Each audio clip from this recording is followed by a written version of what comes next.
Lawan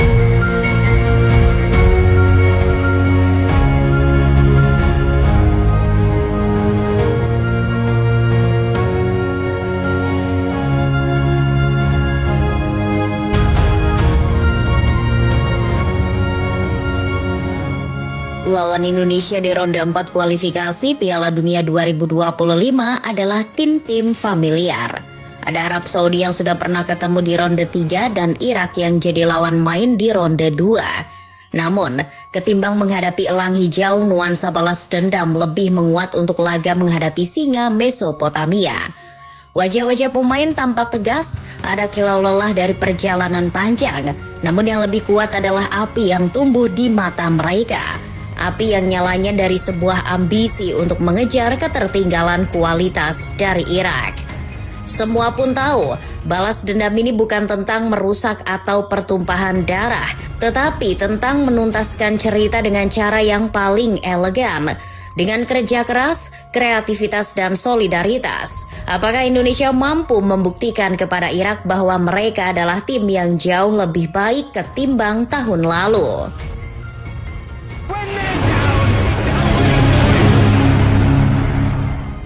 Semangat balas dendam yang muncul bukan semata-mata iri pada Irak, namun karena lelah terus-terusan dibuat tunduk oleh singa Mesopotamia. Sejak bentrokan pertama di Piala Asia 2023, Irak menjadi tembok yang belum bisa ditembus Indonesia. Meski Marcelino Ferdinand sempat memberikan asa setelah mencetak gol penyeimbang, pertemuan di Doha berakhir dengan kekalahan 1-3. Seakan belum puas, Irak kembali menghajar Indonesia. Kali ini di ronde kedua kualifikasi Piala Dunia 2026.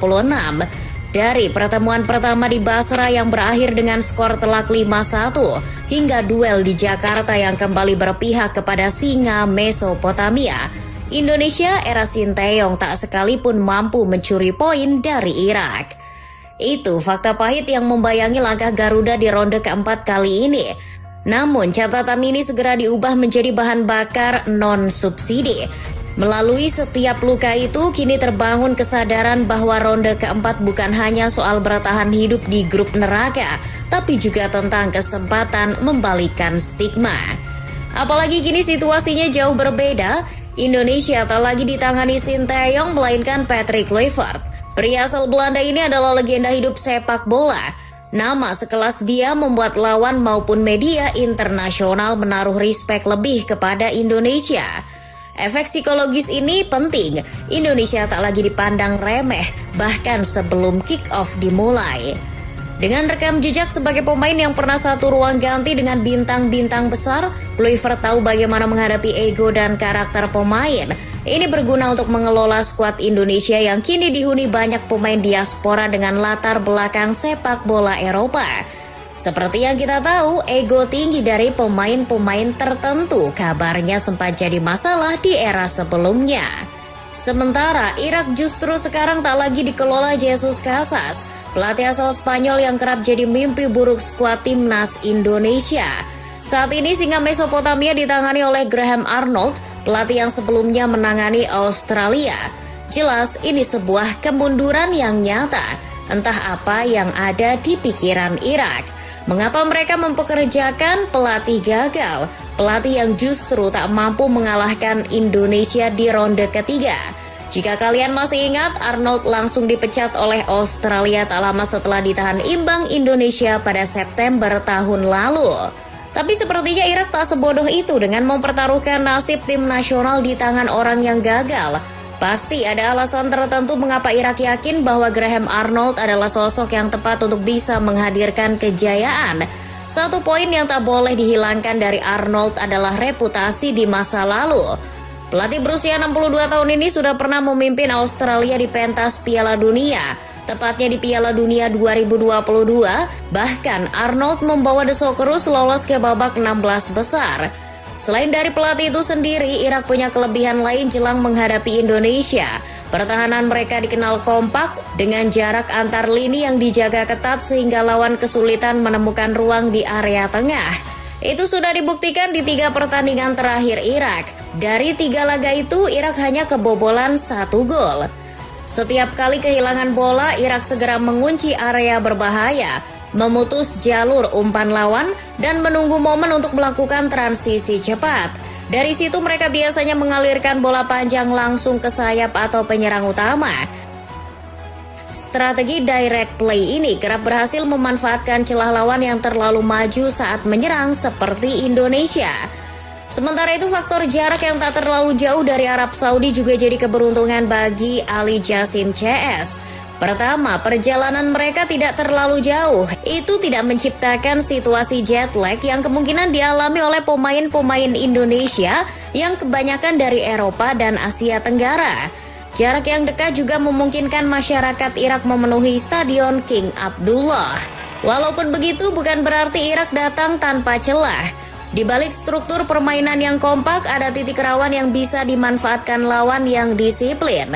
Salah satunya adalah ketergantungan pada transisi cepat dan bola panjang. Pola ini memang ampuh, tetapi juga membuat Irak terkadang terlihat seperti modus para lelaki, gampang ditebak.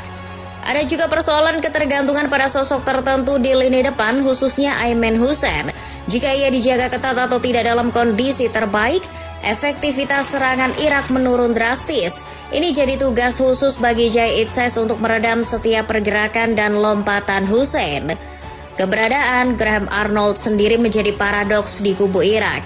Baru didatangkan pada Mei 2025, membuat Arnold punya waktu yang singkat untuk mengimplementasikan skema permainannya. Jelas, transisi dari era Jesus Casas ke Graham Arnold belum maksimal. Maka dari itu penerapan skema permainan pun belum maksimal, masih banyak celah yang bisa dieksploitasi. Lantas bagaimana dengan Indonesia?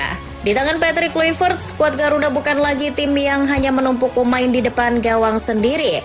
Kluivert yang dibantu Alex Pastur lebih senang melihat timnas Indonesia bermain lebih menyerang. Mereka juga menciptakan karakter permainan yang lebih berani menguasai bola dan berani mengambil resiko.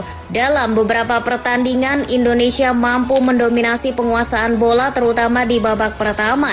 Penguasaan ini membantu mengontrol tempo dan menjaga stabilitas. Contohnya saja saat melawan Cina, di babak pertama Indonesia unggul 56% penguasaan bola. Namun setelah unggul, oleh Romani CS sesekali membiarkan Cina memegang bola. Selain penguasaan bola, serangan lewat sayap menjadi senjata penting. Skema ini biasanya dikomandoi Calvin Verdong di kiri dan Kevin Dix atau Yakob Sayuri di kanan. Mereka berkolaborasi dengan pemain sayap cepat di lini depan untuk menciptakan peluang. Skema ini jelas akan merepotkan pemain-pemain Irak. Namun yang paling harus diwaspadai Irak adalah komposisi pemain timnas Indonesia yang sulit ditebak.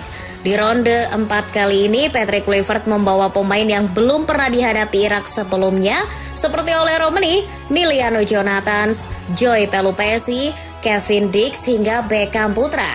Tapi dengan skuad yang sulit ditebak justru bisa jadi senjata makan tuan bagi Indonesia. Iya, selain mengejutkan lawan, pemilihan pemain Patrick Kluivert acap kali mengejutkan fansnya sendiri. Contohnya saat menghadapi Australia, di mana Kluivert lebih memilih Nathan Choaon ketimbang Joy Pelupesi di lini tengah. Jadi jangan kaget kalau tiba-tiba yang dipasang sebagai striker malah Ramadan Sananta bukan oleh Romani. Kerandoman ini terasa mungkin karena striker milik Oxford United itu masih diragukan kondisinya. Kelemahan lain yang masih sulit diperbaiki oleh Patrick Kluivert adalah saat menghadapi bola-bola udara.